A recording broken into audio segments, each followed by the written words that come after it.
we're doing science in research, and science is all about to know, but not about to win. So, being that said, I want to say that the specific papers I really like is more about those papers who can give us insight.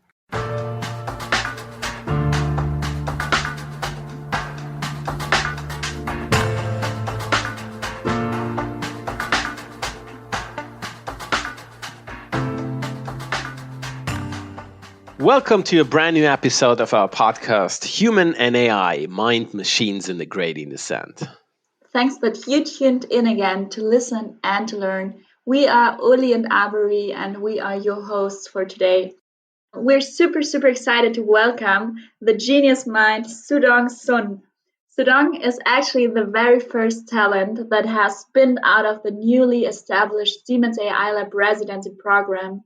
Xudong's research contributes to the aspects of human and AI in various levels because he had investigated the relevancy of trustworthiness in industrial AI for the last 9 months. So let's see how that journey went. So Xudong, ni hao man, and it's really great to connect to you. How are you and where do we catch you today? Oh, hello, Aubrey. Hello, Uli, and hello, everyone. So it's an honor to be here. And actually, that's quite a surprise that Aubrey can speak Chinese. And I must say I have been doing quite well. And it has been really nice to stay in the AI lab to enjoy the journey of the residency. And today, the weather in Munich is also quite good. The sun is shining. And it's going to be a nice experience to be with two of you and then to share some stories about myself. Amazing. So that's just the perfect start into the podcast. So you have just finished the AI residency program in Munich, and we really enjoyed learning from you. But maybe for the audience out there, can you maybe share some insights about who you actually are and what your journey looked like before you applied to the AI residency program? Oh, sure. I'm delighted to do that. So actually, I want to first introduce about my hometown, which is called Qingdao. It also has a German version, or Qingtao, probably quite well known to a lot of German people. Is that the beer? Is that? Yeah, no. That's the beer. I didn't know that. Yeah, I always feel quite proud of it because if you go to the Stadtmuseum in Munich, there is a corner actually just set up for the beer brand in my city. And actually, it has a deep historical connection with the Bavarian beers. And some Bavarian merchants had built the very first beer brewery in Asia. And it has been always successful, even up to today, a very competitive brand. So I grew up there, and I also did my university there. I had my bachelor studying physics in the local university there, also with a minor in electrical engineering. And then during my master, I moved to the southern part of China in the Chinese Academy of Sciences, where I continued to do studies in electrical engineering, but also with a minor in biology. And then in 2016, I joined my PhD group, which is a group of statistical software development. We are basically maintaining a lot of softwares in machine learning, which are open sourced. And then we're trying to kind of bridge the two fields of statistics and machine learning. All right. Also, I know you're into martial arts, aren't you? Right. So, and I guess especially in current times and in current time, obviously, currently right. I think there's a physical well-being and being a bit mindful about your own physical situation and setup. I guess correlates with also having a healthy mind, which is also challenging, right? What do you say, right? Being in the scene for a bit longer, right? What can applied research, right, learn from martial arts? Wow. That's actually a very brilliant question, and I would always enjoy answering this since I feel also not only from my hometown, but also I'm highly proud of my hobby of martial art because it has taught me so much during my life. I kind of honor the idea of martial art even to the extent of philosophy level. Being that said, for example, what I could draw some connections between martial art and research is that the first point would be don't feel sorry. So imagine that we're doing some sparring, Uli, you and me, and now I received a punch from you. I don't have time to feel sorry. I have to get ready and then try to kind of intervene or intercept your punches. And this is all about sparring that you try to get highly concentrated, but don't try to spend some time on feeling sorry or frustrated by yourself. I think this is also true for doing research, because in doing research, we spend a lot of effort, but sometimes there is no payoff just because either we went into the wrong direction, but still with more and more trials, we're increasing the chances of successful. And being frustrated or just feeling sorry about the failures wouldn't bring us to success. I think this is one point. The other point I would like to say is more about to always stay ready. For martial art, it's more about the concept that we try to keep ourselves fit every day. We do the payload training. We try to keep up the training plan and try to increase our physical well-being and also our extendability or capability to do things. These all can be connected to applied research or research that we always try to keep up the pace with the frontier. And then with the timing, we can carry out very important research to cut through very challenging questions. So this is the second lesson I would say I learned from martial art, is that the timing is always important. Right. What an interesting way to look at it. So, Xudong, what was your motivation? What was the reason why you actually decided to apply for the AI residency program? And what really caught your attention? Okay, I think that's kind of like a continuation to what I've done during my PhD. Because when I saw the advertisement for the job title, Trustworthy AI, that is really eyeball drawing from my side. Because during my PhD study, I have done two projects, both in medical research. One project is that, for example, if there are several hospitals, they want to kind of co-conduct the medical research, but with some constraint. For example, some hospitals, they don't want to share the data at all. But some hospitals, they might want to share the data in a way that, okay, you can send the model to them, and then they tell you how your model is. So in these circumstances, we face a very big challenge, that is distribution shift. For example, if you have a patient from Germany or China, and because of different reasons, you will expect that those two cohorts of patients wouldn't behave the same. And that actually brings a lot of challenges to traditional machine learning. And that is one project I've done. The other one is that we kind of used variational inference to kind of invent a new way to resample the data, for example, the X-ray data to screen the mammography or the breast cancer. And what we found is that even using these simple resampling techniques, most state-of-the-art deep learning techniques actually failed in these kind of tasks. And that can actually draw a lot of attention on my side and also a lot of research interest. And when I saw this title, Trustworthy AI, I said, wow, and how would be the story inside Siemens? That would be how I came into the residency program.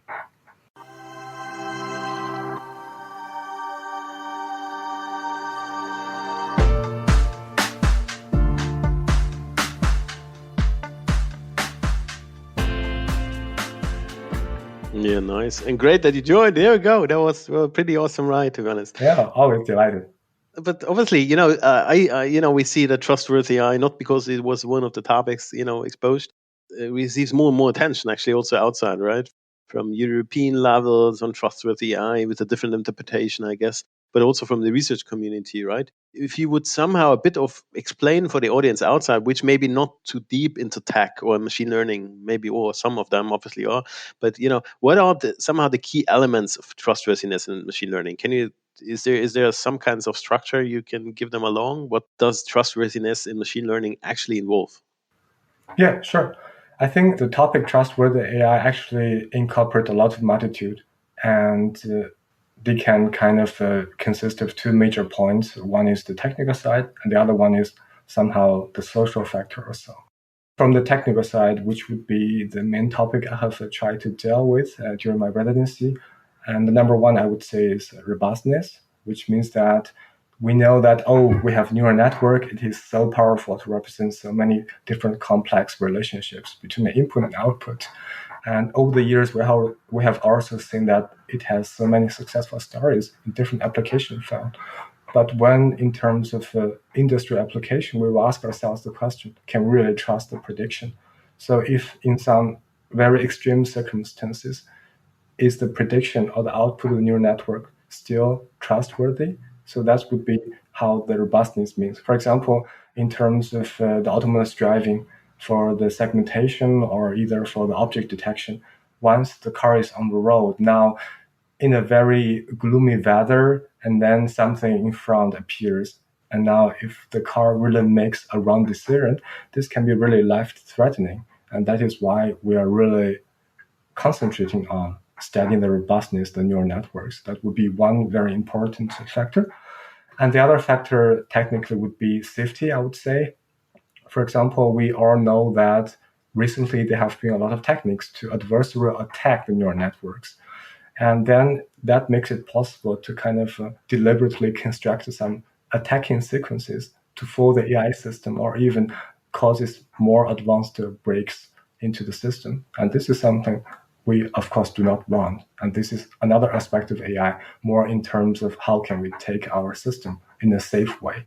And then, of course, there's also this privacy concern, because, for example, if there are some social networks, there are always promoting you some ads or trying to summarizing what you have done historically.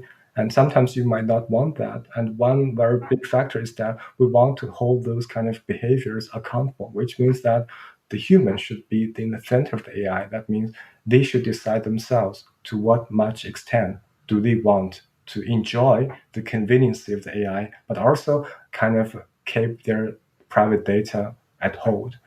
So that would be these different factors. And I think, of course, there's always a trade-off, which means that you can keep your private data there, you can keep things accountable, but you also want to have a very convenient experience when you're surfing the internet. Mm-hmm. All right, thanks for sharing that. Yeah. Yeah.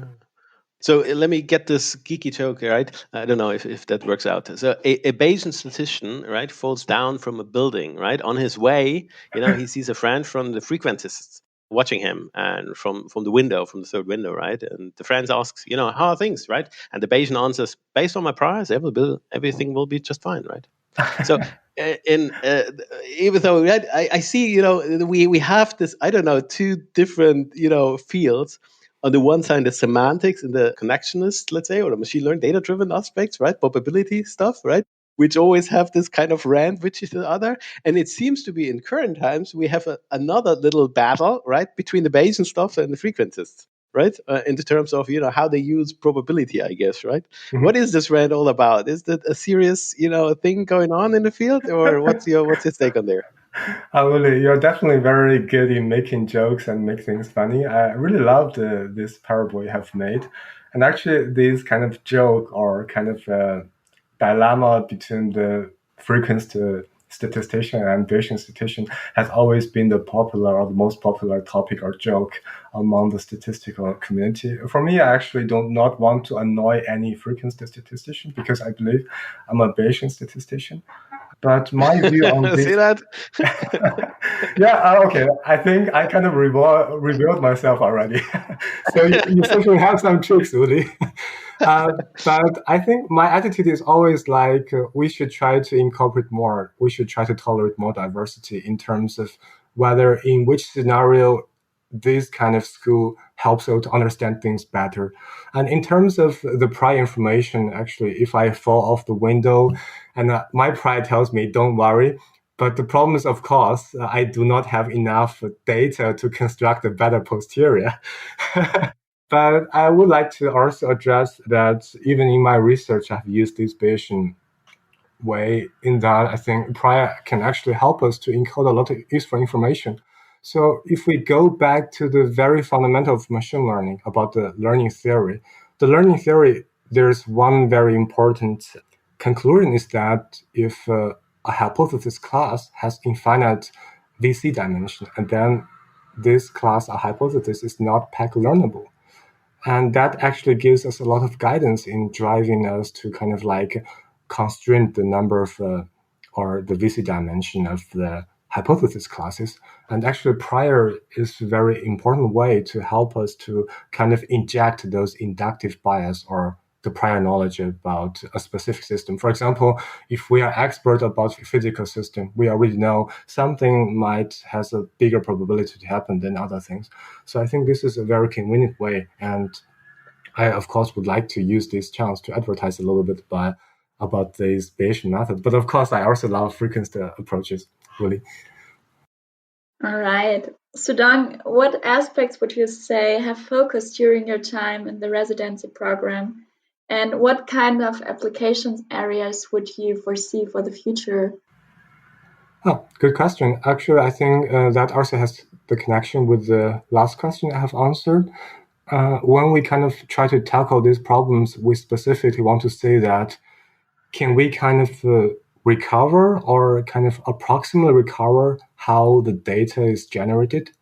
For example, I mentioned about this autonomous driving. We know that sometimes the data we gather during the training can be different from the data we see at deployment time. And this is actually quite challenging because we cannot enumerate all the possible scenarios. And then we came up to the idea that, okay, maybe the data is actually coming in a hierarchical way, which means that, okay, there are some very, very deterministic factors that generate something, some latent representations for the data, and then those latent representations for the data actually further generate the data we have really seen in terms of camera image and so. And then the idea is, can we kind of recover this process? If we can recover these processes, maybe it is possible to kind of have a separation between the concept, the thing we are trying to do with the AI system, and also the domain, which means that, okay, in different circumstances, the AI system might behave differently. But if we can uncover these two things, we can separate them. One benefit we can get is that we can make the system quite interpretable or transparent to kind of to say, hey, in these cases, the system made such an error, and because it kind of misunderstood what should be the domain and what should be the concept, for example. And this is one important concept we kind of always have in mind during the residency program. And the other things, of course, in terms of how to apply these AI systems, we specifically target in some properties of AI learning algorithm. For example, we really favor semi-supervised learning, which means that the majority of the data might not be able to be labeled manually due to the large expenses. And also, sometimes we are not really sure if a specific label, either it is a class label or a domain label, can really provide us with very, very clear information in order not to mislead the system. And these are all into our consideration to kind of like implicitly give some hints to the AI system, how should they be supervised. And these about the aspects of the things that we kind of focus during the residency program. And I will feel sorry if it's a little bit technical. And in terms of application areas, of course, I think the first thing would be autonomous driving, because we always want to have a trustworthy autonomous driving systems. And also in our production line, for example, in different factories, we would like to really have a reliable prediction in order to maximally save the manpower or other cost and so. And also in terms of robotics, for example, if we want to really use AI systems to replace some aspects of the traditional control method or the route finding method or anything, we really need to have a very reliable predictor.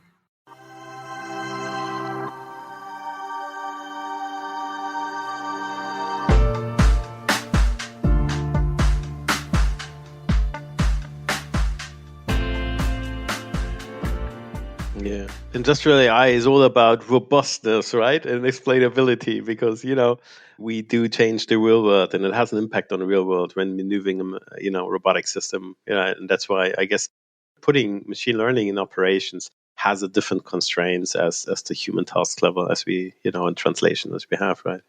So if you look to the outside world, right, obviously, because you're, 1 foot or maybe 1.5 foot actually still in the, academia world as well, right? As well as now, also in the industrial research community, right?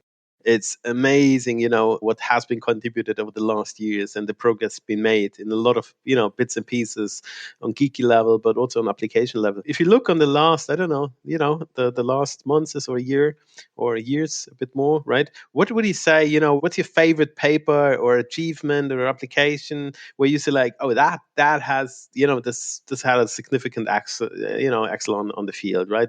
That made a bit more than an individual, make progress. Is there any contribution you see like, oh, pretty cool? Oh, actually, I do have something in mind, but I wouldn't tell you. So, Uli, I guess you're playing the trick on me again. But I think I can tell you what kind of papers I really like, and also I would like to kind of raise some concerns from my side about the current research community.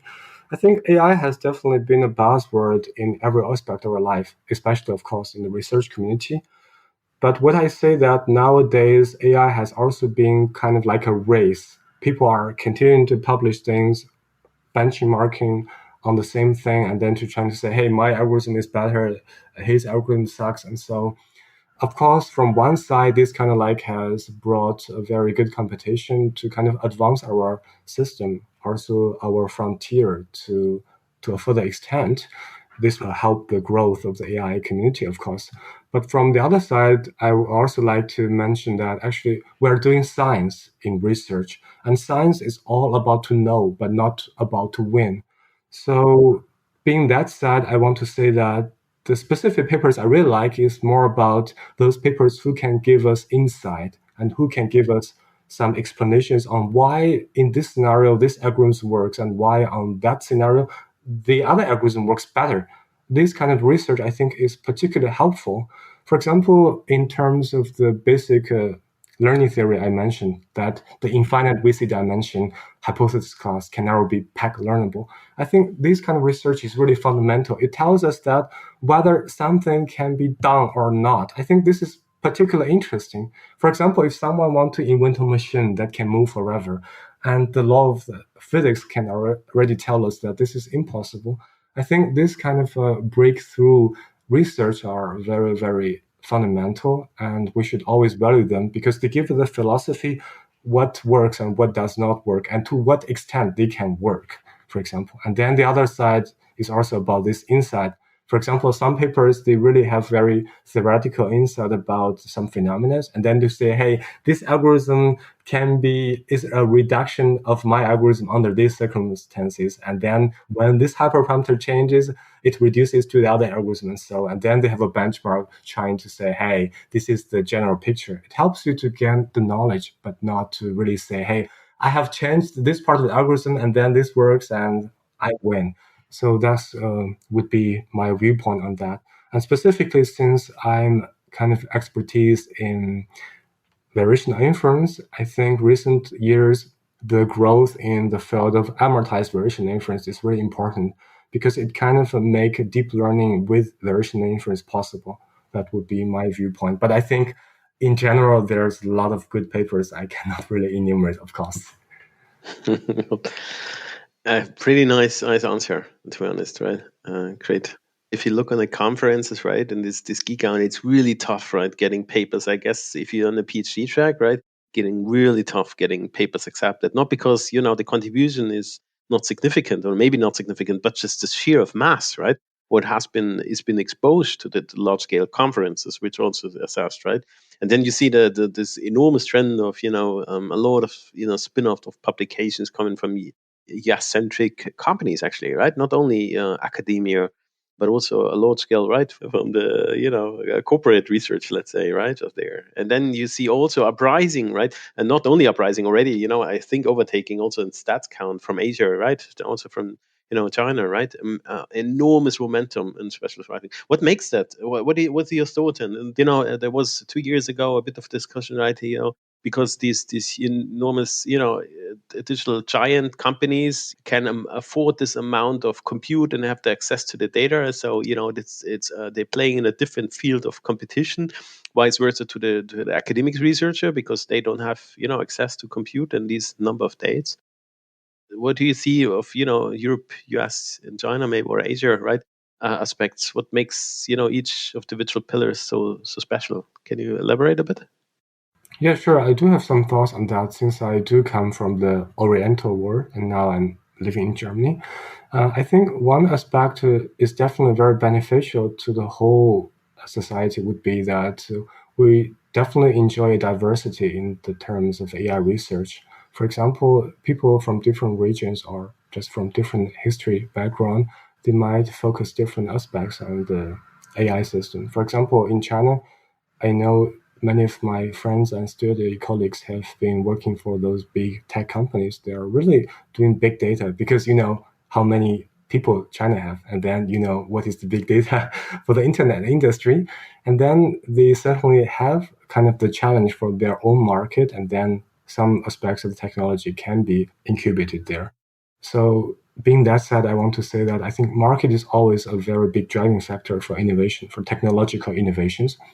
And from the other side, I want to say that this kind of diversity can kind of help us to make the system, the research system, more efficient because different people focus on different things, and then we kind of exchange our ideas in the conference. So we learn from each other. This kind of like a phenomenon, like a cooperative competition. And in terms of Europe, I think, for example, for my past research residency program, we specifically target in industrial AI. I think this is something that a country like Germany specifically are strong at because there is such a long history of industry of different automobile companies and so, and combining AI with those hardwares, robotics and so are specifically something that would definitely lead the world. Yeah. Wow, that's very interesting to hear. Xudong, I also have another question because you were like our very first resident who made it through the residency. So, in your eyes, what makes the residency program at the Siemens AI Lab so special? Yeah, I think that's really an honor for me. First of all, I think I also feel quite grateful that I got the chance to really get into the program and to know all the nice colleagues and all the nice colleagues like you, Abri, and also the great leaders like Uli, and to experience the culture. I think this would be the first point I really feel grateful about the great culture in the company in Siemens to say how people are integrated here and how nice people are with each other, and then about how people view the same thing from different perspectives and so. And also, I can also say that this program has been made available, that the company has seen that there's a necessity to combine with academic forces to really tackle some cutting edge problems, specifically about the robustness of neural networks and so. So I think definitely this would be a very memorable experience from my lifetime. Mm, that's very beautifully put, I would say.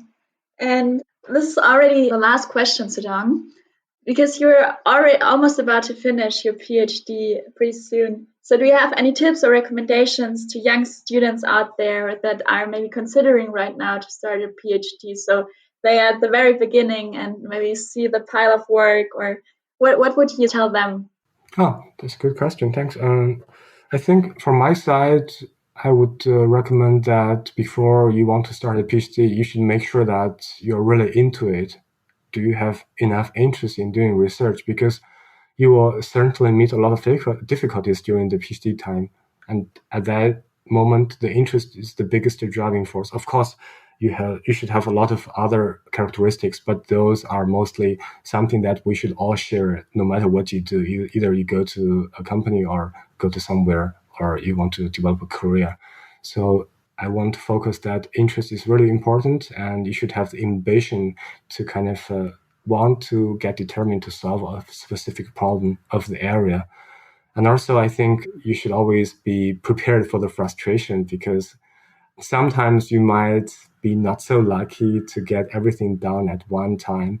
And there will always be time that you feel like, hey, I'm good enough, or you question yourself. And these moments are the exactly good chance for you to train your endurance. And also, I think a team is very important because they might not directly help you, but you can always learn from them the way they think and the way they kind of conduct research, the way how they view the same thing from another perspective, and how would they conduct some specific experiment.